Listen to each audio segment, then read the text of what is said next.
Hello friends, welcome to the success केंद्र। Friends, क्या आज इस वीडियो में हम लोग 69th यानी कि 69वीं बीपीएससी पीटी एग्जाम 2023 के लिए दृष्टि आईएएस के सेट नंबर 3 को कवर करेंगे। इससे पहले ऑलरेडी मैंने आपको सेट नंबर 1 और सेट नंबर 2 को कवर करा दिया था। अगर आपने इन वीडियोज़ को नहीं देखा है तो ज़रूर देख लीजिएगा। इन सभी का लिंक आपको आज की इस वीडियो के डिस्क्रिप्शन बॉक्स में मिल जाएगा। चैनल पर अगर आप पहली बार विजिट कर रहे हैं तो चैनल को सब्सक्राइब कर लीजिए और जो बेल आइकन है, घंटी का निशान है, इसको जरूर दबा लीजिएगा ताकि जब भी 69वीं बीपीएससी से संबंधित कोई भी इंपॉर्टेंट वीडियो अपलोड किया जाए तो उसका नोटिफिकेशन सबसे पहले आपके पास पहुंच जाए। तो चलिए फ्रेंड्स, बिना देरी किए हुए सेशन आज की स्टार्ट करते हैं। पहले प्लीज़ फ्रेंड्स वीडियो को लाइक कर दीजिए और जब सेशन समाप्त होगा तो इसे किसी भी एक ग्रुप में ज़रूर शेयर कर दीजिएगा। फ्रेंड्स, जैसे मैंने आपको बताया कि आज इस वीडियो में हम लोग 69th बीपीएससी पीटी एग्जाम 2023 के लिए दृष्टि आईएएस का सेट नंबर 3 जो है उसको हम लोग डिस्कस करेंगे। देखिए फ्रेंड्स, यहाँ पर आप देख सकते हैं 69th बीपीएससी संयुक्त प्रारंभिक प्रतियोगिता परीक्षा 2023 संभावित परीक्षा तिथि जो है ये 30 सितंबर 2023 है। और यह जो सेट दिया जाता है या दृष्टि आईएएस का जो मंथली मैगजीन आता है उसमें यह सेट दिया जाता है। यहाँ पर आप देख सकते हैं दृष्टि बिहार करंट अफेयर्स जुलाई 2023, बिल्कुल यह नया जो है सेट दिया गया है। बहुत ही इंपॉर्टेंट यह सेट है फ्रेंड्स। चलिए स्टार्ट करते हैं आज का सेशन।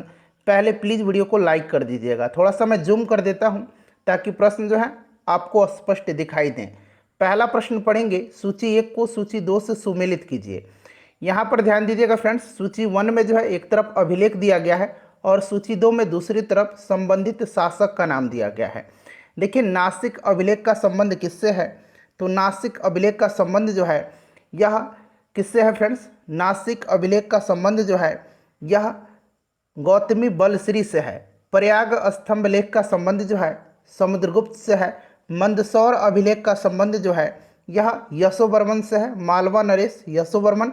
और देवपाड़ा अभिलेख का संबंध जो है यह विजय सेन से है, बंगाल शासक विजय सेन। तो राइट आंसर इसका क्या हो जाएगा? एक बार हम लोग देख लेते हैं। 4, 3, फिर 2 और 1 इसका राइट आंसर है। यहाँ पर आप देखिए ऑप्शन सी में दिया गया है। ऑप्शन सी में दिया गया है 4, 3, 2, 1। चलिए नेक्स्ट क्वेश्चन कर लेंगे। अगला प्रश्न है, थोड़ा सा और जूम कर दूं ताकि और भी स्पष्ट दिखाई दे आपको। देखिए दूसरा प्रश्न पढ़िएगा कि निम्नलिखित में से कौन पूर्व मीमांसा दर्शन का प्रवर्तक है? पूर्व मीमांसा दर्शन का प्रवर्तक कौन है? तो फ्रेंड्स ये जैमिनी है। चरवाक जो है ये चरवाक दर्शन के प्रवर्तक हैं। गौतम जो है, गौतम यह न्याय दर्शन के प्रवर्तक हैं। कपिल जो है सांख्य दर्शन के प्रवर्तक हैं। पतंजलि जो है योग दर्शन के प्रवर्तक हैं। बादरायन जो है यह उत्तर मीमांसा दर्शन के प्रवर्तक हैं। वैशेषिक दर्शन के प्रवर्तक कणाद हैं। कणाद पूछा जाता है वैशेषिक दर्शन से संबंधित प्रश्न बीपीएससी में, तो वैशेषिक दर्शन के प्रवर्तक कौन है? कणाद हैं। इन सारे पॉइंट्स को फ्रेंड्स आप ध्यान रखेंगे। चलिए फ्रेंड्स, थोड़ा सा सपोर्ट करेंगे, हम लोग जल्दी में इस सेशन को कवर करेंगे, अन्यथा वीडियो बहुत ही लंबी हो जाएगी। देखिए, बुद्ध के जीवन से संबंधित घोड़ा बौद्ध धर्म में निम्नलिखित में से किस घटना के प्रतीक के रूप में जाना जाता है? तो देखिए, घोड़ा जो है यह गृह त्याग के प्रतीक के रूप में जाना जाता है। Option number B right answer हो जाएगा। अच्छा, गौतम बुद्ध के जन्म का प्रतीक जो है ये कौन सा है? तो कमल और सांड है। कमल एवं सांड है जन्म के प्रतीक। ठीक है, गृह त्याग मैंने बता दिया आपको, घोड़ा है। उसके बाद ज्ञान का प्रतीक जो है ये पीपल है, बोधि वृक्ष। निर्वाण का प्रतीक पद चिन्ह है। मृत्यु का प्रतीक जो है ये स्तूप है। ठीक है, चलिए उसके बाद अगला प्रश्न है कि हर्ष चरित्र के अनुसार हर्ष की मंत्री परिषद में गज सेना का प्रमुख निम्नलिखित में से कौन था? अच्छा, हर्ष चरित्र किसकी रचना है? तो ये वान भट्ट की रचना है। वान भट्ट हर्ष के दरबारी कवि थे। ठीक है, मंत्री परिषद में गज सेना का प्रमुख कौन था? तो देखिए, गज सेना का जो प्रमुख होता था ये स्कंदगुप्त होता था। ठीक है, कुंतल जो होता था, कुंतल यह अश्व सेना का प्रधान होता था। ठीक है, सिंहनाद जो होता था, सिंहनाद यह प्रधान सेनापति होता था। क्लियर? चलिए नेक्स्ट क्वेश्चन करेंगे और पूरा सेट लगाइए और एंड में अपना स्कोर जरूर कमेंट करके बताइएगा। बहुत ही बढ़िया यह सेट है। देखिए, 483 ईसा पूर्व में अजात शत्रु के शासनकाल में महाकश्यप की अध्यक्षता में बौद्ध सभा का आयोजन कहाँ हुआ था? 483 यहाँ पर लिखा गया है। यह पहला बौद्ध संगति था और यह अजात शत्रु के समय में हुआ था। कहाँ पर? तो फ्रेंड्स यह राजगृह में हुआ था, प्रथम बौद्ध संगति। ठीक है, option number A right answer इसका हो जाएगा। दूसरा कहाँ पर हुआ था? वैशाली में हुआ था कालाशोक के समय में। तीसरा पाटलिपुत्र में हुआ था अशोक के समय में। चौथा कश्मीर में हुआ था कनिष्क के शासनकाल में। चलिए क्वेश्चन नंबर 6 कर लेंगे। देखिए क्वेश्चन नंबर 6 है कि अशोक के निम्नलिखित में से किस शिलालेख के द्वारा धर्म महामात्रु की नियुक्ति के विषय में जानकारी मिलती है? बताइए राइट आंसर इसका क्या हो जाएगा। तो देखिए फ्रेंड्स, यह जो है यह 5वां शिलालेख है। कौन सा? यह 5वां शिलालेख है। क्लियर? चलिए अच्छा, चौथा शिलालेख में क्या है? तो देखिए चौथा शिलालेख में भेरी घोष की जगह पर धम घोष की घोषणा की गई है। 7वां एवं 8वां अभिलेख जो है यह अशोक की तीर्थ यात्राओं का उल्लेख किया गया है इसमें। अच्छा, 11वां अभिलेख इंपॉर्टेंट है, इसमें धम्म की व्याख्या की गई है। 13वां इसमें कलिंग युद्ध का वर्णन तथा अशोक के हृदय परिवर्तन की बात कही गई है। और 14वां जो है इसमें अशोक ने जनता को धार्मिक जीवन बिताने के लिए प्रेरित किया है, इसका वर्णन है। अच्छा, पहला में क्या है? तो पहला में पशु बलि की निंदा की गई है।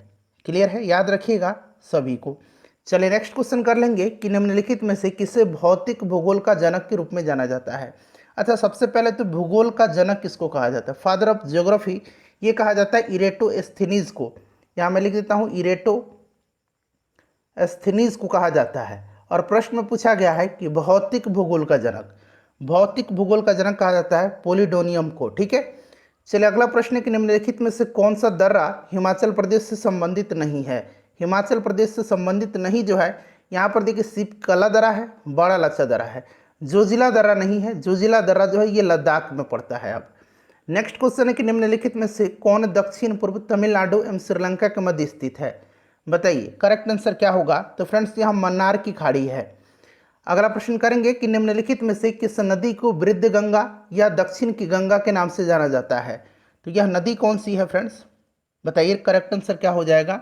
यह नदी गोदावरी है। अगला प्रश्न हमारा कि निम्नलिखित में से कौन सी कृषि विधि मधुमक्खी पालन से संबंधित है? मधुमक्खी पालन से संबंधित जो है यह कौन सी कृषि विधि है?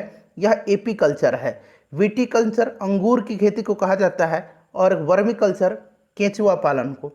नेक्स्ट क्वेश्चन हमारा कि भारतीय संविधान के निम्नलिखित में से किस भाग में आपात उपबंध का प्रावधान किया गया है? आपात उपबंध का प्रावधान जो है यह भाग 18 में है। ठीक है, आपात उपबंध 18 में है। क्लियर है? 352 से लेकर के 360 तक में। चलिए नेक्स्ट क्वेश्चन कर लेंगे। क्वेश्चन नंबर 13 है कि भारतीय संविधान द्वारा प्रदत्त किस शक्ति के तहत राष्ट्रपति किसी अपराध के लिए दोषी ठहराए गए किसी व्यक्ति के दंड का परिहार या परिवलंबन कर सकता है? तो यह कौन सी शक्ति है? यह राष्ट्रपति की क्षमादान शक्ति है, जिसका उल्लेख किस अनुच्छेद में किया गया है? तो अनुच्छेद 72 में है राष्ट्रपति की क्षमादान की शक्ति। नेक्स्ट क्वेश्चन हमारा, और देखिए इससे पहले हमने दृष्टि एस का सेट 1 और सेट 2 कवर किया हुआ है, साथ ही साथ एडुटेरिया का भी ऑफलाइन टेस्ट मैंने आपको कवर कराया हुआ है, 3 टेस्ट कवर कराया हुआ है।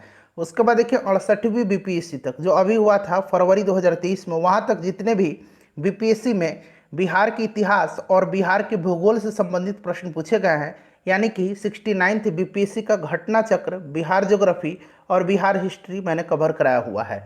अगर आपने नहीं देखा है तो देख लीजिएगा, लिंक डिस्क्रिप्शन बॉक्स में मिल जाएगा। किस उपकरण के द्वारा विद्युत ऊर्जा को प्रकाश ऊर्जा में परिवर्तित किया जाता है? बताइएगा, विद्युत ऊर्जा को प्रकाश ऊर्जा में। तो विद्युत को प्रकाश में ट्यूबलाइट करेगा। अच्छा, सोलर सेल जो है ये क्या करता है भाई? तो सोलर सेल जो है यह क्या करता है बताइए? यह सौर ऊर्जा को विद्युत ऊर्जा में बदलता है। विद्युत सेल जो है यह रासायनिक ऊर्जा को विद्युत ऊर्जा में बदलता है। निम्नलिखित में से किस भौतिक राशि का एसआई मात्रक केल्विन होता है? केल्विन ताप का मात्रक है, ताप का एसआई मात्रक केल्विन है। चलिए उसके बाद देखिएगा कि निम्नलिखित में से कौन सा उपकरण तांबे का बना होता है तथा ऊष्मा की मात्रा ज्ञात करने हेतु उपयोग किया जाता है? तो यह तांबे का बना होता है कैलोरीमीटर, जिसका उपयोग ऊष्मा की मात्रा ज्ञात करने के लिए किया जाता है। निम्नलिखित में से किसने विद्युत प्रतिरोध के नियम की खोज की थी? तो यह आपको भी पता है कि किसने किया था। बताइए राइट आंसर क्या हो जाएगा इसका? ओम ने किया था। ठीक है, चलिए अगला प्रश्न कर लेंगे। नेक्स्ट क्वेश्चन है हमारा कि चुंबकीय बल रेखाओं के गुणों के संबंध में निम्नलिखित में से कौन सा कथन सही है? कौन सा कथन जो है इसमें से सही दिया गया है यह आपसे पूछा गया है। सभी कथन को ध्यान से पढ़िए और आंसर बताइए क्या होगा इसका। तो देखिए फ्रेंड्स, चुंबकीय बल रेखाएं हमेशा चुंबक के उत्तरी ध्रुव से निकलती है। ये बिल्कुल सही दिया गया है। चुंबकीय क्षेत्र जहां प्रबल होता है वहां बल रेखाएं पास पास होती हैं। ये भी जो है बिल्कुल करेक्ट दिया गया है। एक समान चुंबकीय क्षेत्र की बल रेखाएं परस्पर कभी भी समानांतर नहीं रहती है, ये समानांतर होनी चाहिए। तो ये वाला कथन गलत हो जाएगा, ठीक है। तो राइट आंसर इसका एक और दो करेक्ट आंसर हो जाएगा। चलिए उसके बाद नेक्स्ट क्वेश्चन कर लेंगे। प्रकाश के संदर्भ में निम्नलिखित कथनों पर विचार करें कि प्रकाश एक तरह की ऊर्जा है जो विद्युत चुंबकीय तरंगों के रूप में संचारित होती है। बिल्कुल सही है। प्रकाश को सूर्य से पृथ्वी तक पहुंचने में औसतन 10 मिनट 12.3 सेकंड का समय लगता है। ये गलत है। आपको भी पता है कितना लगता है, तो 8 मिनट 16.6 सेकंड लगभग। और प्रकाश को चंद्रमा से परावर्तित होकर पृथ्वी पर पहुंचने में जो है 1.28 सेकंड का समय लगता है। हमने 1.3 सेकंड पढ़ा है, तो ये भी सही है, ठीक है। चलिए, तो सही पूछा गया है कि कौन सा सही है, तो 1 और 3 इसका करेक्ट आंसर हो जाएगा। चलिए नेक्स्ट क्वेश्चन कर लेंगे। क्वेश्चन नंबर 20 है कि विद्युत चुंबकीय तरंगों से संबंधित निम्नलिखित में से कौन सा कथन सही नहीं है। सही नहीं पूछा गया है। तो देखिए, परावैंगनी किरण की खोज मार्कोनी ने किया था, ये गलत है। किसने किया था? रिटर ने किया था। रिटर ने परावैंगनी किरण का खोज किया था। और रक्त विकिरण की खोज हर्शल ने किया था, ये सही है। एक्स किरण की खोज न्यूटन ने किया था, गलत है। एक्स किरण रोंगजन ने किया था। तो पूछा गया कि कौन सा कथन सही नहीं है, तो पहला और तीसरा जो है ये सही नहीं है। Option number B right answer हो जाएगा, ठीक है। चलिए नेक्स्ट क्वेश्चन कर लेंगे कि द्रवों में दाब के नियम से संबंधित निम्नलिखित में से कौन सा कथन सही नहीं है। पढ़िए, द्रव के अंदर, अच्छा ये नियम आपको भी पता है। नियम क्या है? तो स्थिर द्रव में एक ही क्षैतिज तल में स्थित सभी बिंदुओं पर दाब समान होता है। दूसरा है, द्रवों के अंदर किसी बिंदु पर दाब स्वतंत्र तरल से बिंदु की गहराई के समानुपाती होता है। समानुपाती या अनुक्रमानुपाती एक ही बात है, तो ये भी सही है। स्थिर द्रव के अंदर किसी बिंदु पर दाब प्रत्येक दिशा में बराबर होता है, ये भी सही है। और किसी बिंदु पर द्रव का दाब द्रव के घनत्व पर निर्भर करता है, ये भी सही है। तो पूछा गया कि सही नहीं है, तो उपरोक्त में से कोई नहीं इसका राइट आंसर हो जाएगा, क्योंकि सारे के सारे सही हैं। खुशहाली माप के संदर्भ में संयुक्त राष्ट्र संघ की एक निकाय सस्टेनेबल डेवलपमेंट सॉल्यूशन नेटवर्क से संबंधित खुशहाली की माप से संबंधित कारक है। तो ये देखिए, खुशहाली रिपोर्ट जो है ना, खुशहाली रिपोर्ट, इसकी रैंकिंग को मापने के लिए 6 प्रमुख कारकों का उपयोग किया जाता है। सामाजिक सहयोग, आय, स्वास्थ्य, स्वतंत्रता, उदारता और भ्रष्टाचार की अनुपस्थिति। तो यहाँ पर देखिएगा कि संबंधित जो है सही कथन इसमें से पूछा गया है। बताइए राइट आंसर इसका क्या हो जाएगा? करेक्ट आंसर हो जाएगा इसका ऑप्शन नंबर बी हो जाएगा, सामाजिक स्वस्थ जीवन की प्रत्याशा, भ्रष्टाचार का बोध। अभी मैंने आपको बताया, option number B right answer हो जाएगा। भारत के निम्नलिखित में से किस पंचवर्षीय योजना का उद्देश्य अर्थव्यवस्था को आत्मनिर्भर बनाना एवं स्वतः स्फूर्त अवस्था में पहुंचाना था? तो यह तीसरी पंचवर्षीय योजना का जो है यह उद्देश्य था, जो कि कब से कब तक चला था तीसरी पंचवर्षीय योजना? तो 61 से लेकर के 1961 से 1966 तक चला था। नेक्स्ट क्वेश्चन है क्वेश्चन नंबर 24 कि समुद्रगुप्त की निम्नलिखित में से किस प्रकार की मुद्राओं से समुद्रगुप्त को सैकड़ों युद्धों को जीतने वाला बताया गया है? बताइए, समुद्रगुप्त की किस प्रकार की मुद्राओं में समुद्रगुप्त को सैकड़ों युद्धों को जीतने वाला बताया गया है? तो फ्रेंड्स, यह बताया गया है गरुड़ प्रकार की जो मुद्रा है उसमें। अगला प्रश्न हमारा कि मुगल काल में निम्नलिखित में से कब जहांगीर ने राजकुमार परवेज को बिहार में प्रांतपति नियुक्त किया था? जहांगीर ने राजकुमार परवेज को बिहार में प्रांतपति नियुक्त किया था, तो ये किया था 1621 ईस्वी में। नेक्स्ट क्वेश्चन है खिलाफत आंदोलन के दौरान निम्नलिखित में से कब बिहार के पटना में हसन अली की अध्यक्षता में एक बैठक आयोजित की गई जिसमें खलीफा के प्रति मित्र राष्ट्रों द्वारा उचित व्यवहार के लिए लोकमत बनाने की बात कही गई थी? तो ये 16 फरवरी 1919 को, ठीक है, 16 फरवरी 1919 को। चलिए अगला प्रश्न कर लेंगे। नेक्स्ट क्वेश्चन है हमारा कि बिहार प्रांतीय कांग्रेस समिति द्वारा निम्नलिखित में से कब बिहार कौमी सेवक दल की स्थापना की गई थी? कब की गई थी बिहार कौमी सेवक दल की स्थापना? तो ये 1921 में की गई थी, 1921 में की गई थी, ठीक है। चलिए नेक्स्ट क्वेश्चन है हमारा कि 1934 में पटना के अंजुमन इस्लामिया हॉल में जब औपचारिक रूप से बिहार सोशलिस्ट पार्टी की स्थापना की गई थी तब निम्नलिखित में से किसे इस पार्टी का प्रथम अध्यक्ष बनाया गया था? प्रथम अध्यक्ष जो बनाया गया था ये आचार्य नरेंद्र देव को बनाया गया था और सचिव जयप्रकाश नारायण जी को बनाया गया था। देखिए 10 मार्च 2023 को भारत अमेरिका की 5वीं वाणिज्यिक वार्ता बैठक निम्नलिखित में से कहाँ पर आयोजित हुई है? तो फ्रेंड्स यह नई दिल्ली में आयोजित हुई है। चलिए फ्रेंड्स प्लीज़ वीडियो को लाइक कर दीजिए, फ्री है, कोई भी चार्ज नहीं लगेगा आपको लाइक करने में। देखिए हाल ही में भारत और विश्व बैंक ने निम्नलिखित में से कितने राज्यों में green national highway corridor project के निर्माण हेतु ऋण समझौते पर हस्ताक्षर किए हैं? तो फ्रेंड्स यह 4 राज्य हैं। ये 4 राज्य कौन कौन से हैं तो इनका नाम भी आप ध्यान रखेंगे। ठीक है, हिमाचल प्रदेश, राजस्थान, उत्तर प्रदेश और आंध्र प्रदेश है। अगला प्रश्न करेंगे कि हाल ही में जारी वर्ल्ड एयर क्वालिटी रिपोर्ट के अनुसार प्रदूषित देशों की सूची में भारत की रैंक निम्नलिखित में से कौन सी है? भारत की रैंक जो है यह कौन सी है? तो 8वीं है। भारत की रैंक 8वीं है और इस सूची में 50 प्रदूषित शहरों में से भारत के 39 शहर हैं। ठीक है, चलिए चलिए अगला प्रश्न करेंगे 32 नंबर कि निम्नलिखित में से किसके समय में अंग्रेजों एवं गोरखों के मध्य संगोली की संधि हुआ था? बताइए, जिसके तहत आंग्ल नेपाल युद्ध का अंत हुआ था, किसके समय में? तो फ्रेंड्स ये हुआ था लॉर्ड हेस्टिंग्स के समय में। किसके समय में? लॉर्ड हेस्टिंग्स के समय में। क्लियर है, लॉर्ड हेस्टिंग्स के समय में। और ये हुआ था कब? तो 1816 में हुआ था संगोली की संधि। देखिए लॉर्ड कैनिंग के संदर्भ में निम्नलिखित में से कौन सा कथन जो है इसमें से पूछा गया है कि सही है? यह ब्रिटिश सम्राट के अधीन नियुक्त भारत का प्रथम वायसराय था। बिल्कुल सही है। यह भारत में कंपनी द्वारा नियुक्त 5वां गवर्नर जनरल था। ये गलत है। कैनिंग के समय 1821 में हाई कोर्ट एक्ट जो है यह बनाया गया था। ये सही है। तो सही जो है कौन सा है? तो पहला और तीसरा राइट आंसर हो जाएगा ऑप्शन नंबर ए।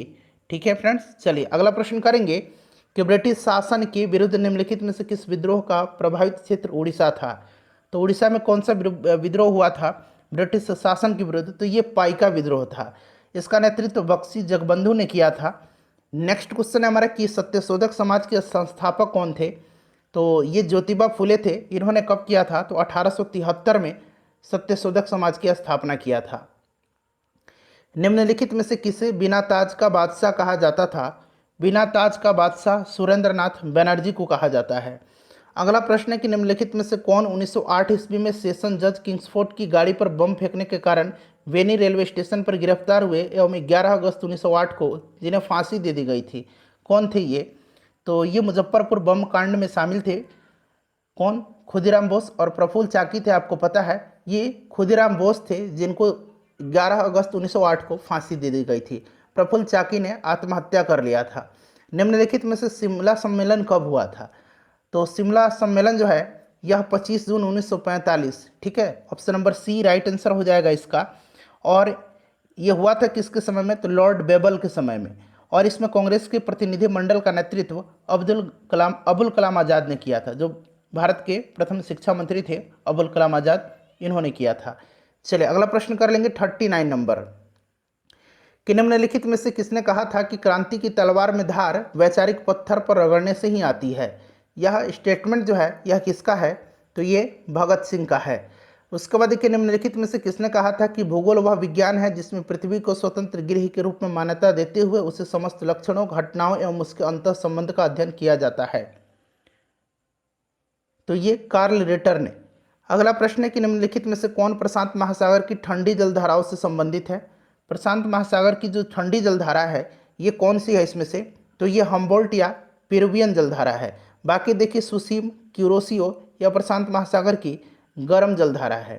ठीक है, चलिए उसके बाद देखिएगा कि निम्नलिखित में से कौन सा गर्त प्रशांत महासागर में स्थित नहीं है? स्थित नहीं पूछा गया है भाई, बताइएगा राइट आंसर सोच समझ के। तो ये रोम से हो जाएगा। ठीक है, मेरियाना है और टोंगा है प्रशांत महासागर में, रोम से नहीं है। निम्नलिखित में से कौन सी जल संधि मैक्सिको की खाड़ी और अटलांटिक महासागर को जोड़ती है? मैक्सिको की खाड़ी और अटलांटिक महासागर को जोड़ती है तो यह है फ्लोरिडा जल संधि। फ्लोरिडा जल संधि। ठीक है, अच्छा मैगलन जो है, मैगलन यह किसको जोड़ता है? मैगलन प्रशांत महासागर एवं दक्षिण अटलांटिक महासागर को जोड़ता है। जिब्राल्टर जो है यह भूमध्य सागर और अटलांटिक महासागर को जोड़ता है। देखिए विश्व की वनस्पतियों के संबंध में निम्नलिखित में से कौन सा कथन सही है? सही पूछा गया है। उष्णकटिबंधीय मरुस्थलीय क्षेत्र की वनस्पति जीरोफाइट के नाम से जानी जाती है। बिल्कुल यह सही है। नमकीन क्षेत्र में पाई जाने वाली वनस्पति हेलोफाइट के नाम से जानी जाती है। ये भी जो है सही है। कड़ी चट्टानों पर उगने वाली वनस्पति मेसोफाइट के नाम से जानी जाती है, ये गलत है। इसको मेसोफाइट नहीं लिथोफाइट्स कहा जाता है, इसको लिथोफाइट्स कहा जाता है, तो ये गलत दिया गया है। ठीक है, तो 2 और 3 इसका राइट आंसर हो जाएगा, जो कि ऑप्शन नंबर देखिए सी में दिया गया है। ठीक है, ऑप्शन नंबर सी 44 का करेक्ट आंसर हो जाएगा।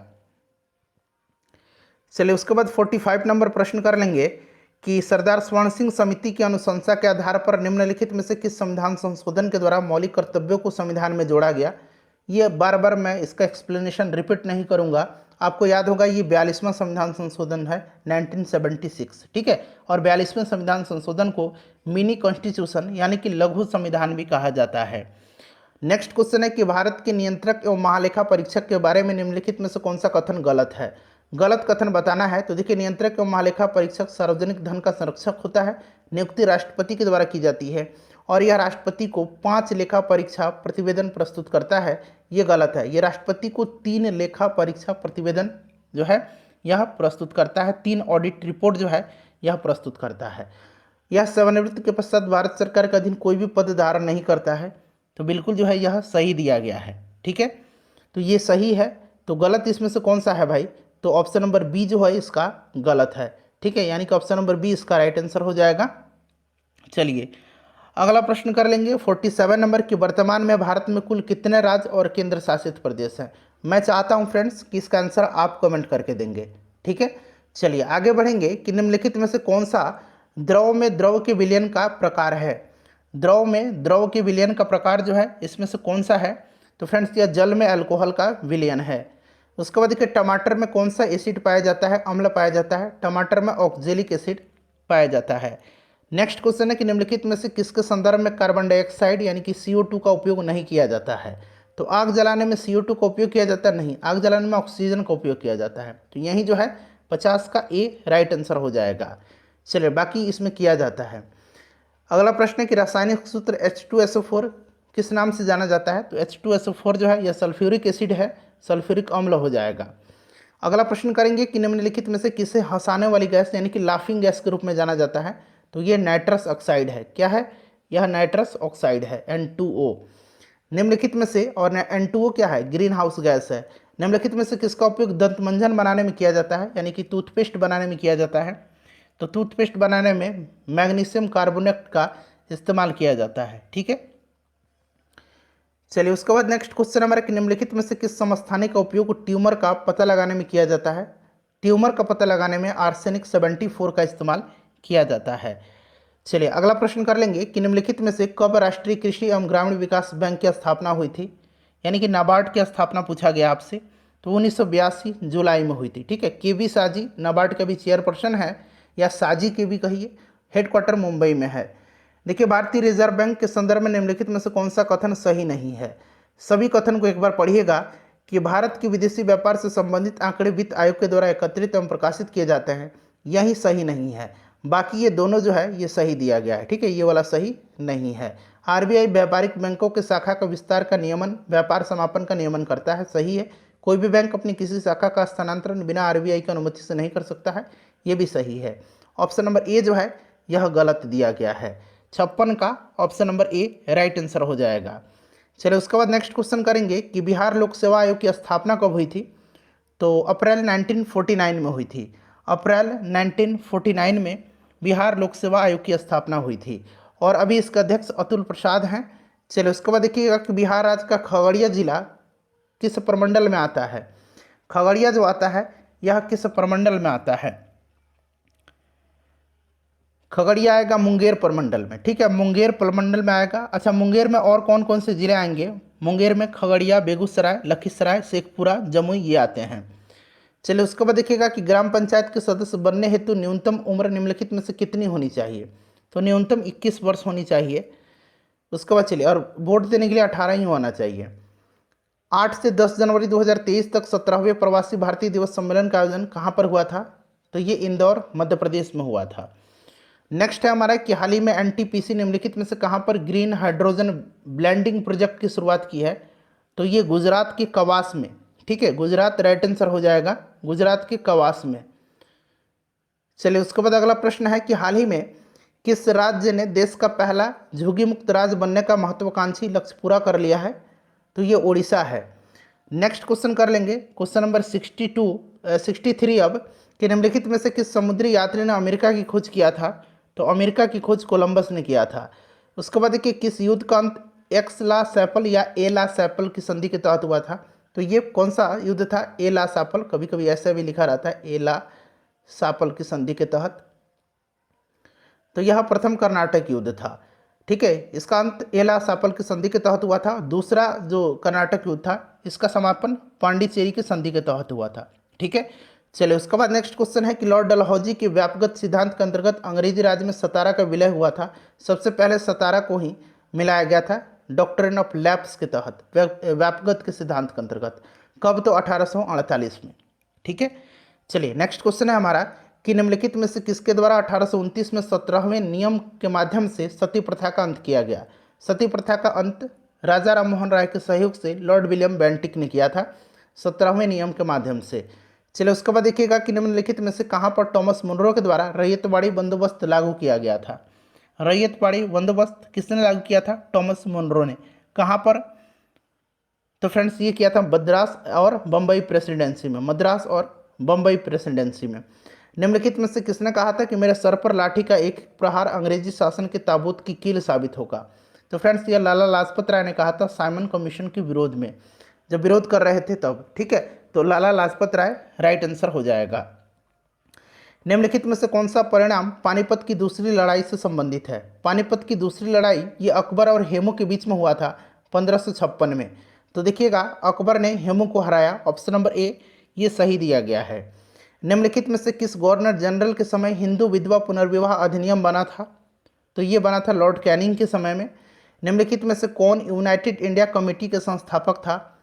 यूनाइटेड इंडिया कमेटी के संस्थापक तो ये WC बनर्जी थे, व्योमेश चंद्र बनर्जी। ठीक है, महादेव गोविंद रानडे के द्वारा इंडियन नेशनल सोशल कॉन्फ्रेंस की स्थापना की गई थी। कब की गई थी? तो फ्रेंड्स ये की गई थी 1887 में, 1887 में। ठीक है, चलिए आगे बढ़ जाएंगे, अगला प्रश्न कर लेंगे अब कि निम्नलिखित में से किसके द्वारा ग्रीन हाउस गैसों की संकल्पना की गई थी? तो ये किया गया था किसके द्वारा ग्रीन हाउस गैसों की संकल्पना? तो जोसेफ फोरियर के द्वारा, जोसेफ फोरियर के द्वारा। उसके बाद देखिएगा कि ओजोन परत मुख्य रूप से स्थित है कहाँ पर? ओजोन परत जो है यह समताप मंडल में स्थित है। चलिए उसके बाद देखिएगा कि निम्नलिखित में से कहाँ पर भारतीय वन्यजीव संस्थान स्थित है? तो यह देहरादून में है, भारतीय वन्यजीव संस्थान देहरादून में है।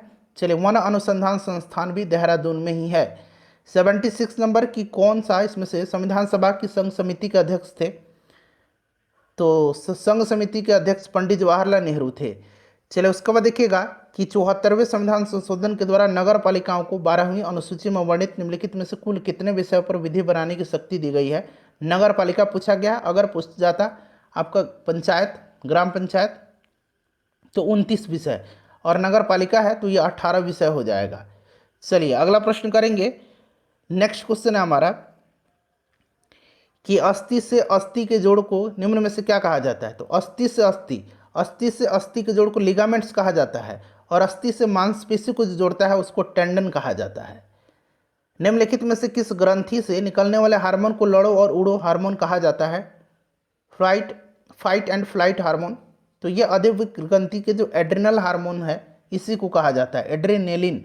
ठीक है, एड्रीनेलिन हार्मोन। चलिए नेक्स्ट क्वेश्चन कर लेंगे अब कि किस विटामिन की कमी से मसूड़ों का फूलना जैसी समस्या होती है? तो ये विटामिन कौन सा है? विटामिन C है, एस्कॉर्बिक एसिड इसका रासायनिक नाम है। निम्नलिखित में से कौन सा जल में घुलनशील विटामिन नहीं है? मैं एक आपको तरीका बता रहा हूँ। देखिए मैं लिख रहा हूँ यहाँ पर KEDA। अब देखिए ये क्या हो गया, पढ़िए तो कीड़ा हो गया। कीड़ा जल में घुलेगा? नहीं घुलेगा। इस तरह से याद रखें, कीड़ा जल में नहीं घुलेगा भाई। कीड़ा को हम कहाँ घोलेंगे तो घुल जाएगा? वसा में। मैं एक तरीका बता रहा हूँ, एक इमेजिनरी चीज़ें बता रहा हूँ आपको याद रखने के लिए। कीड़ा को हमने वसा में घोला क्योंकि कीड़ा जल में घोला नहीं। ठीक है, अब देखिए वसा में घुलनशील ये विटामिन है, vitamin A, vitamin D, vitamin E और विटामिन K। ठीक है, बाकी बच गया आपका B और विटामिन C। ये जल में घुलनशील विटामिन है, तो B है और C है। वही पूछा गया ना कि जल में घुलनशील विटामिन नहीं पूछा गया है, तो नहीं विटामिन A होगा। विटामिन B और विटामिन C जल में घुलनशील है। चलिए आगे वाला प्रश्न कर लेंगे। नेक्स्ट क्वेश्चन है कि किसने चिकित्सा संबंधी टेरामाइसिन का आविष्कार किया था? तो टेरामाइसिन का आविष्कार फिनेल ने किया था। उसके बाद देखिए क्लिनफेल्टर सिंड्रोम के संदर्भ में निम्नलिखित कथन पर विचार करिए। पहला कथन है कि यह एक प्रकार का रोग है जो मुख्य रूप से पुरुषों में होता है। बिल्कुल सही है। इस रोग में ग्रसित पुरुषों के गुणसूत्रों की संख्या 40 होती है। गलत है, 40 नहीं 47 होती है। तो ये तीसरा सही दिया गया। इस रोग से ग्रसित पुरुषों की गुणसूत्रों की संख्या 47 होती है। तो सही है पहला और तीसरा। तो ऑप्शन नंबर ए इसका करेक्ट आंसर हो जाएगा। चलिए अगला प्रश्न कर लेंगे कि मानव शरीर में आंतों को प्रभावित करने वाली टाइफाइड नामक बीमारी निम्नलिखित में से किस जीवाणु के कारण होती है? टाइफाइड जीवाणु से होता है और जीवाणु का नाम है साल्मोनेला टाइफी। ठीक है फ्रेंड्स। निम्नलिखित में से कहाँ पर राष्ट्रीय पोषण एवं अनुसंधान संस्थान स्थित है? राष्ट्रीय पोषण एवं अनुसंधान संस्थान जो है ये कहाँ पर स्थित है? तो यह हैदराबाद में है। स्टॉक एक्सचेंज मैक्सिको के शेयर मूल्य सूचकांक को निम्नलिखित में से किस नाम से जाना जाता है? तो मैक्सिको का जो शेयर मूल्य सूचकांक है इसको आईपीसी के नाम से जाना जाता है। याद रखेंगे इसको आईपीसी के नाम से इसको जाना जाता है। चलिए उसके बाद देखिएगा कि निम्नलिखित में से कहाँ पर भारतीय इस्पात प्राधिकरण लिमिटेड का मुख्यालय अवस्थित है? तो इसका मुख्यालय जो है नई दिल्ली में है। उसके बाद देखिए बिहार की क्वाटरनरी चट्टानों के संबंध में निम्नलिखित कथनों पर विचार करिए और इसमें से आपको राइट आंसर चुन करके बताना है। इन चट्टानों का निर्माण देखिए प्लीस्टोसिस काल में हुआ था। बिल्कुल ये सही है। संपूर्ण बिहार के मैदानी भागों में जलोढ़ की गहराई एक समान होती है, ये गलत दिया गया है। ठीक है। चलिए गंगा के दक्षिण भाग में सबसे गहरे जलोढ़ बेसिन बक्सर और मोकामा के मध्य पाए जाते हैं, ये सही है। तो पहला और तीसरा जो है यह आपका सही दिया गया है। अगला प्रश्न करेंगे 89 नंबर की किऊल नदी के संबंध में निम्नलिखित में से कौन सा कथन सही नहीं है? किऊल नदी का उद्गम कैमूर की पहाड़ी से हुआ है, गलत है। कैमूर का उद्गम जो हुआ है यह छोटा नागपुर के पठार से हुआ है। तो कौन सा कथन सही है ये पूछा गया, तो ये तो गलत हो गया। यह नदी बिहार के जमुई एवं लखीसराय जिलों में प्रवाहित होती है, ये सही दिया गया है आपका। ठीक है। चलिए कौन सा सही नहीं है? तो सही नहीं होगा ऑप्शन नंबर ए, बाकी सारे सही हैं। ठीक है। चलिए option number A right answer इसका हो जाएगा। अगला प्रश्न कर लेंगे। नेक्स्ट क्वेश्चन है हमारा कि बिहार को कृषि जलवायु की दृष्टि से मुख्य रूप से कितने भागों में बांटा गया है? तो बिहार को जो है कितने कृषि जलवायु? 4 कृषि जलवायु भागों में बांटा गया है। अगला प्रश्न कर लेंगे कि बिहार में चाय की खेती सर्वप्रथम किस जिले में शुरू की गई थी? तो ये किशनगंज जिले में। ठीक है। चलिए बिहार के निम्नलिखित में से किस जिले में गौतम बुद्ध वन्यजीव अभयारण्य है? तो ये गौतम बुद्ध वन्यजीव अभयारण्य जो है ये गया में है। 26 फरवरी 2023 को ऑस्ट्रेलिया की महिला क्रिकेट टीम ने T20 वर्ल्ड कप 2023 के फाइनल में मेजबान अफ्रीका को हरा करके यह खिताब जीता है। कहाँ पर आयोजन हुआ था? अफ्रीका में। ठीक है। महिला T20 वर्ल्ड कप का। और कितने रनों से हरा करके जीता है ऑस्ट्रेलिया? तो ये कितने रनों से जीता है ये आपसे पूछा गया, तो 19 रन से। अगला प्रश्न है कि 22 जनवरी 2023 को अटल बिहारी वाजपेयी विश्वविद्यालय बिलासपुर में आयोजित अखिल भारतीय अंतर विश्वविद्यालय कराटे खेल प्रतियोगिता में पटना विश्वविद्यालय के विद्यार्थी जाबिर अंसारी ने निम्नलिखित में से कौन सा पदक हासिल किया है? तो इन्होंने स्वर्ण पदक हासिल किया है। नाम याद रखेंगे। अष्टप्रधान के नाम से सुप्रसिद्ध शिवाजी के मंत्रिमंडल में राजकीय पत्रों को पढ़ करके उसकी भाषा शैली को देखने का कार्य करने वाले को निम्नलिखित में से किस नाम से जाना जाता था? किसको जाना जाता था? चिटनिस के नाम से। सुमंत विदेश मंत्री को कहा जाता था। कुतुबुद्दीन ऐबक की मृत्यु 1210 ईस्वी में निम्नलिखित में से किस कारण से हुई थी? तो चौगान खेलते समय घोड़े से गिर जाने के कारण। Option number A right answer इसका हो जाएगा। ठीक है। चलिए उसके बाद देखिएगा कि ऋग्वैदिक काल में विश्व के संरक्षक एवं पालनकर्ता के रूप में निम्नलिखित में से किस देवता को माना जाता है? तो ये भगवान विष्णु हैं। ऑप्शन नंबर बी हो जाएगा राइट आंसर। ठीक है फ्रेंड्स। नेक्स्ट क्वेश्चन है हमारा कि बुद्ध के जन्म के पूर्व 6ठी ईसा पूर्व में जो है 6ठी शताब्दी ईसा पूर्व में भारतवर्ष कितने महाजनपदों में विभाजित था? तो आपको भी याद होगा 16 महाजनपद। सबसे शक्तिशाली मगध महाजनपद था। चलिए श्यामजी कृष्ण वर्मा ने निम्नलिखित में से कब लंदन में इंडियन होम रूल सोसाइटी की स्थापना किया था? तो इन्होंने 1905 में किया था। याद रखेंगे प्रश्न बन सकता है। इंडियन होम रूल सोसाइटी की स्थापना श्यामजी कृष्ण वर्मा ने किया था। भारतीय संविधान के निम्नलिखित में से किस भाग में निर्वाचन का प्रावधान है? तो ये भाग 15 में है। ठीक है। भाग 15 में निर्वाचन है। चलिए नेक्स्ट क्वेश्चन है हमारा कि भारतीय संविधान में संविधान संशोधन की प्रक्रिया का प्रावधान जो है यह किस देश के संविधान से लिया गया है? तो फ्रेंड्स यह लिया गया है दक्षिण अफ्रीका से। नेक्स्ट क्वेश्चन हमारे कि भारतीय संविधान के निम्नलिखित में से किस अनुच्छेद के तहत समान न्याय और निःशुल्क विधिक सहायता का प्रावधान किया गया है? तो ये राज्य के नीति निर्देशक सिद्धांत में है। कौन सा हो जाएगा? तो ये आपका हो जाएगा अनुच्छेद 39 क। ठीक है, चलिए नेक्स्ट क्वेश्चन कर लेंगे अब 103 नंबर की जंतु कोशिका के संदर्भ में कौन सा कथन सही है? कौन सा कथन सही है जंतु कोशिका के संदर्भ में? सही नहीं है, सॉरी, सही नहीं पूछा गया है। तो देखिए जंतु कोशिका में कोशिका भित्ति पाई जाती है? नहीं पाई जाती। कोशिका भित्ति पादप कोशिकाओं में पाई जाती है, लवक भी उसी में पाया जाता है, इसका आकार लगभग वृत्ताकार होता है। यह जो है सही है, सही नहीं पूछा गया है। तो देखिए पहला और दूसरा हो जाएगा इसका राइट आंसर। चलिए इसके बाद देखिएगा कि लीची में पत्ती का जलना, लीची का पत्ती जल जाता है, उसी प्रकार के लगेगा कि जैसे जल गया है। यह रोग जो होता है किस तत्व की कमी से होता है? तो यह पोटेशियम की कमी से होता है। लीची फल के खाने योग्य भाग को निम्नलिखित में से क्या कहा जाता है? तो इसको एरिल कहा जाता है। चलिए 106 नंबर क्वेश्चन देख लेंगे कि 28 फरवरी 2023 को प्रस्तुत बिहार बजट निम्नलिखित में से कुल कितने करोड़ रुपये का था? तो फ्रेंड्स ऑप्शन नंबर सी इसका राइट आंसर हो जाएगा। ठीक है, चलिए उसके बाद नेक्स्ट क्वेश्चन कर लेंगे क्वेश्चन नंबर 107 कि बिहार में जल संसाधन विभाग द्वारा सिंचाई से संबंधित योजनाओं को क्रियान्वित करने हेतु 23-24 के लिए राज्य बजट में निम्नलिखित में से कुल कितनी राशि के आवंटन का प्रावधान किया गया है? तो ये कितना है? 200 करोड़ रुपया है। 200 करोड़ रुपया राइट आंसर इसका हो जाएगा। ठीक है फ्रेंड्स, याद रखेंगे ये सारे इंपॉर्टेंट हैं। 2021-22 में बिहार सरकार का राजकोषीय घाटा निम्नलिखित में से कितना रहा है? तो ये रहा है 25,551 करोड़ रुपया, ऑप्शन नंबर ए। ठीक है, चलिए 109 नंबर कर लेंगे कि 2021-22 में बिहार के सकल घरेलू उत्पाद की वृद्धि दर निम्नलिखित में से कितने प्रतिशत रही थी? तो ये रही थी 10.98%। अभी जो मैंने 3 प्रश्न कराया है आपको, यहाँ से देख लीजिए 106, 107, 108 और ये 109, ये सारे के सारे इंपॉर्टेंट हैं, हो बहु आपके एग्जाम में छप जाएंगे। ठीक है, चलिए उसके बाद देखिएगा कि निम्नलिखित में से किसे नीला थोथा के नाम से जाना जाता है? तो नीला थोथा कहा जाता है कॉपर सल्फेट को। ठीक है, चलिए उसके बाद देखिएगा कि कौन सा एस कैल्शियम धातु से संबंधित नहीं है? तो यहाँ देख कर के आप बता दीजिएगा, option number C right answer हो जाएगा इसका। किस मिश्र धातु का उपयोग जहाज का पंखा बनाने में किया जाता है? जहाज का पंखा बनाने में उपयोग किया जाता है डेल्टा मेटल का। डेल्टा बना होता है किसका? डेल्टा मिश्र धातु। तो यह कॉपर, जिंक और फेरस का बना होता है, कॉपर, जिंक और फेरस का। उसके बाद देखिएगा कि मलहम बनाने के लिए निम्नलिखित में से किसका उपयोग किया जाता है? मरहम बनाने के लिए जो है यह जिंक ऑक्साइड का इस्तेमाल किया जाता है। उसके बाद देखिए बिहार में बेरिलियम खनिज के संदर्भ में निम्नलिखित में से कौन सा कथन सही है? बताइएगा कौन सा कथन सही दिया गया है। सभी कथन को पढ़ लीजिए। देखिए ये बिहार में बेरिलियम गया जिले में पाया जाता है। उसके बाद इसका उपयोग मिश्रित धातुओं के निर्माण में होता है। यह पैग्मेटाइट चट्टानों से प्राप्त होने वाली खनिज है, ये गलत है। तो 1 और 2 जो है इसका राइट आंसर हो जाएगा। चलिए उसके बाद देखिए कि बिहार के निम्नलिखित में से कौन सा जिला दिया सलाई उद्योग के लिए प्रसिद्ध है? तो यह जिला कटिहार है। कटिहार जिला फेमस है दिया सलाई उद्योग के लिए।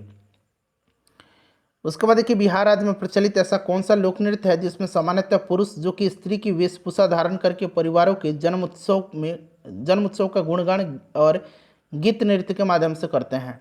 बताइए। तो यह है पवंडिया नृत्य। ठीक है, चलिए अगला प्रश्न है कि बिहार राज्य से संबंधित मंजूषा चित्रकला के संदर्भ में पूछा गया है कि कौन सा कथन यहाँ से सही है? मंजूषा चित्रकला मुख्यतः भागलपुर से संबंधित थी, ये सही दिया गया है। ठीक है, यह भित्ति चित्र पर आधारित थी, ये गलत है। इस चित्रकला के अंतर्गत मुख्य रूप से 3 प्रकार के रंग गुलाबी, हरा और पीला का प्रयोग किया जाता था, ये सही है। तो सही पूछा गया है, तो पहला और तीसरा जो है यह सही है। ठीक है, चलिए आगे बढ़ेंगे। अब नेक्स्ट क्वेश्चन कर लेंगे कि मुंडा जनजाति से संबंधित निम्नलिखित में से कौन सा कथन सही नहीं है? सही नहीं पूछा गया है। तो देखिए मुंडा जनजाति का संबंध प्रोटो ऑस्ट्रेलियाड समुदाय से है, ये सही है। इस जनजाति की बोलचाल की भाषा सदानी है, ये भी सही है। उसके बाद देखिए यह जनजाति मुख्यतः रोहतासगढ़ में निवास करती है, यह जो है यह गलत दिया गया है। ठीक है, यह जो है यह गलत दिया गया है, तो यही जो है यह गलत है। चलिए उसके बाद देखिएगा कि 19वीं सदी में निम्नलिखित में से कौन सा कृषक विद्रोह बंगाल क्षेत्र से संबंधित था? तो बंगाल से संबंधित था इसमें से पावना विद्रोह। ठीक है, चलिए कुका पंजाब में हुआ था, आपको पता है। अगला प्रश्न है हमारा कि भारत में अनौपनिवेशिक, एक मिनट रुक जाइए, यहाँ पर है, भारत में अनौपनिवेशिक शासन के दौरान अवस्थित शैक्षणिक संस्थान बनारस के संस्कृत कॉलेज का स्थापना किसने किया था?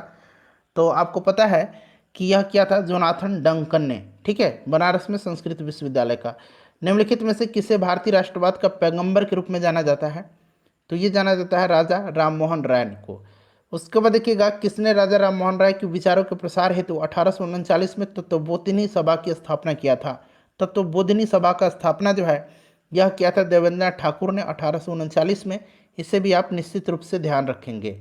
निम्नलिखित में से किसने कहा था कि स्वतंत्रता हमारे जीवन का उद्देश्य है एवं हिंदू धर्म ही हमारे इस उद्देश्य की पूर्ति करेगा? राष्ट्रीयता एक धर्म है और वह ईश्वर की देन है। यह किसने कहा था? यह कहा था अरविंद घोष ने। उसके बाद देखिए, निम्नलिखित में से किसने 1851 में एक गुजराती पत्रिका रस्त गुफ्तार की शुरुआत किया था? तो फ्रेंड्स, रस्त गुफ्तार की शुरुआत जो है यह किसने किया था? तो दादा भाई नौरोजी ने। उसके बाद देखिएगा कि बिहार राज्य में 22 मार्च से 24 मार्च तक विरासत पद यात्रा का आयोजन निम्नलिखित में से कितने जिलों में किया गया? तो यह कितने जिलों में किया गया? तो यह 9 जिलों में किया गया, ठीक है, 9 जिलों में किया गया। उसके बाद देखिएगा कि अमृत भारत स्टेशन योजना के तहत बिहार राज्य के बेगूसराय से संबंधित निम्नलिखित में से कितने स्टेशनों का चयन किया गया है? तो यह 2 स्टेशनों का बेगूसराय से चयन किया गया है। वर्ष 2023 में मशहूर शहनाई वादक बिस्मिल्लाह खां की निम्नलिखित में से कौन सी जयंती मनाई गई? तो बिस्मिल्लाह खां की 106वीं जयंती मनाई गई। उसके बाद 28 फरवरी 2023 को जारी किए गए बिहार आर्थिक सर्वेक्षण 2022-23 के अनुसार सड़क घनत्व में बिहार का स्थान निम्नलिखित में से कौन सा है? तो बिहार का स्थान जो है यह आपका तीसरा है। उसके बाद देखिएगा कि नमामि गंगे योजना के तहत बिहार राज्य की शहरी और संरचना विकास निगम राज्य के निम्नलिखित में से कुल कितने शहरों की भूगर्भ जल को स्वच्छ करेगा? तो ये 78, ठीक है। चलिए, उसके बाद अगला प्रश्न है कि 28 फरवरी से 1 मार्च 2023 तक 2 दिवसीय बाजरा महोत्सव का आयोजन बिहार के निम्नलिखित में से किस जिले में हुआ है? तो ये भोजपुर में हुआ है। वर्ष 2023 में बिहार का कौन सा स्थापना दिवस मनाया गया? तो बिहार का यह 111वां स्थापना दिवस है, 22 मार्च के दिन मनाया जाता है। चलिए, और देखिएगा कि हाल ही में भारत सरकार ने मार्च 2023 में निम्नलिखित में से किस राज्य की सड़क परियोजना के लिए 1807 करोड़, यहाँ पर देखिएगा, रुपये की मंजूरी दी है? तो ये दिया है बिहार के। उसके बाद देखिएगा कि प्रयाग हिंदी साहित्य सम्मेलन के अमृत महोत्सव 75वें के राष्ट्रीय अधिवेशन का आयोजन मार्च 2024 में निम्नलिखित में से किस राज्य में किया जाएगा? तो ये बिहार में किया जाएगा। ये बहुत ही इंपॉर्टेंट क्वेश्चन है, बहुत ही इंपॉर्टेंट क्वेश्चन है, ठीक है। चलिए, हाल ही में जारी किए गए हैंडले पासपोर्ट इंडेक्स 2023 में भारत की रैंक कौन सी है? तो भारत की रैंक जो है ये 85वां है हैंडले में, ठीक है। चलिए, नेक्स्ट क्वेश्चन कर लेंगे। 135 नंबर, 135 नंबर है कि बिहार के कुल कितने व्यक्तियों को साहित्य अकादमी पुरस्कार 2022 प्रदान किया गया है? तो बिहार के 2 व्यक्ति हैं, इनका नाम याद रखेंगे। इनका नाम क्या है? तो जफर कमाली और डॉक्टर वीरेंद्र झा। चलिए, हाल ही में बिहार राज्य के निम्नलिखित में से किस जिले में प्राचीन पाटलिपुत्र के अवशेष मिले हैं? तो ये पटना में मिला है। जनवरी 2023 में क्रोएशिया यूरोजोन में सम्मिलित होने वाला कौन सा देश बन गया है? तो क्रोएशिया यूरोजोन में सम्मिलित होने वाला 20वां देश बना है। नेक्स्ट क्वेश्चन है कि हाल ही में निम्नलिखित में से किस राज्य ने केंद्र सरकार की तर्ज पर मिलेट मिशन योजना की घोषणा की है? मिलेट मिशन योजना, तो ये मध्य प्रदेश भी ने किया है और बिहार ने भी किया है। तो इस हिसाब से तो 1 से अधिक राइट आंसर होना चाहिए, ठीक है। चलिए, उसके बाद नेक्स्ट क्वेश्चन है, और आपको पता है कि संयुक्त राष्ट्र ने वर्ष 2023 को मिलेट वर्ष घोषित किया है। 2023 को संयुक्त राष्ट्र ने मिलेट वर्ष घोषित किया हुआ है, ठीक है, मिलेट वर्ष। ये भी प्रश्न बन सकता है, ध्यान रखेंगे। उसके बाद देखिएगा कि वर्ष 2022 के लिए मैथिली भाषा के संदर्भ में साहित्य अकादमी पुरस्कार किसे प्रदान किया गया है? किसको प्रदान किया गया है? तो फ्रेंड्स, यह प्रदान किया गया अजीत आज़ाद को। चलिए, 140 नंबर है कि जनवरी 2023 में भारत के राष्ट्रपति द्रौपदी मुर्मू जी के द्वारा कितने बच्चों को प्रधानमंत्री राष्ट्रीय बाल पुरस्कार 2023 प्रदान किया गया है? तो ये किया गया 11 को। इन 140 प्रश्नों में अपना स्कोर बताइए। वीडियो को लाइक कर दीजिएगा और शेयर कर दीजिएगा। तब तक मैं मैथ का जो है आंसर बता देता हूँ। मैथ मैंने सॉल्व नहीं किया है, मैं फटाफट इसका आंसर बता दे रहा हूँ आपको। 142 का ऑप्शन नंबर सी हो जाएगा, 10 सेकंड। 143 का देख लीजिएगा, 143 का जो करेक्ट आंसर हो जाएगा ये आपका ऑप्शन नंबर बी 36 हो जाएगा। 144 का भी ऑप्शन नंबर बी हो जाएगा 3। 145 का देखिए, 145 का जो करेक्ट आंसर हो जाएगा ऑप्शन नंबर सी हो जाएगा, ठीक है। नति परिवर्तन बिंदु है यह। उसके बाद देखिएगा 146 का आपका इसका भी सी हो जाएगा, 17 मीटर। चलिए उसके बाद 148 का देखिए, 147 का देख लीजिएगा, इसका भी सी हो जाएगा। ठीक है, 148 का देखिए, 148 का correct answer option number C हो जाएगा। 149 का करेक्ट आंसर जो होगा ऑप्शन सी होगा। एक मिनट रुक जाइए, इसका ऑप्शन ई हो जाएगा मेरे ख्याल से। ठीक है, चलिए उसके बाद देखिएगा, सॉल्व कर लीजिएगा, मैंने सॉल्व नहीं किया है। और 150 का जो करेक्ट आंसर होगा वो आपका ऑप्शन नंबर सी हो जाएगा।